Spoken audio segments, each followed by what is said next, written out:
The Wolf and the 7 Young Goats. A goat had 7 kids, whom she loved dearly and guarded carefully from the wolf. One day, when she had to go out to get food, she gathered them all together and said, "Dear children, I have to go out and get some food. Beware of the wolf and don't let him in. Be careful, for he often disguises himself, but you can recognize him by his rough voice and his black paws. Beware, if he gets into the house, he will eat you all up." Then she went away, but soon the wolf came to the door and called out, "Dear children, let me in. I am your mother and I have brought you some nice things." But the 7 little goats said, "You are not our mother. She has a sweet, lovely voice. Your voice is rough. You are the wolf. We will not let you in." The wolf went to a peddler and bought a big piece of chalk, which he ate, and that made his voice sound sweet. Then he went back to the door of the 7 young goats and called out with a sweet voice, "Dear children, let me in. I am your mother, and each of you shall have something." But he had put his paw through the window, and the 7 little goats saw it and said, "You are not our mother. She has no black paw like you. You are the wolf. We will not let you in." The wolf went to a baker and said, "Baker, spread some fresh dough on my paw," and when that was done, he went to the miller and said, "Miller, sprinkle some white flour on my paw."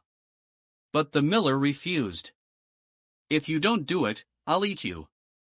Then the miller had to do it. Then the wolf went back to the door of the 7 little goats and said, "Dear children, let me in. I am your mother, and each of you will receive a gift." The 7 little goats wanted to see the paw first, and when they saw that it was Snow White and heard the wolf speak so nicely, they believed it was their mother and opened the door.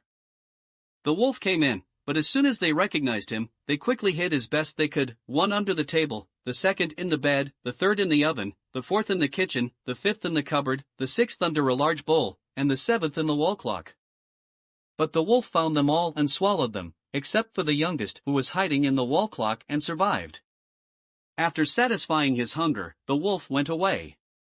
Soon afterwards, the old goat came home and was devastated to find out that the wolf had been there and eaten her beloved children. She thought they were all dead, but then the youngest little goat jumped out of the wall clock and told her how the tragedy had happened. Meanwhile, the wolf had gone to a green meadow, where he lay in the sun and fell into a deep sleep because he was so full. The old goat wondered if she could save her children and said to the youngest goat, "Take some thread, a needle, and scissors, and follow me." She then went out and found the wolf snoring on the meadow. "There lies the nasty wolf," she said, looking at him from all sides.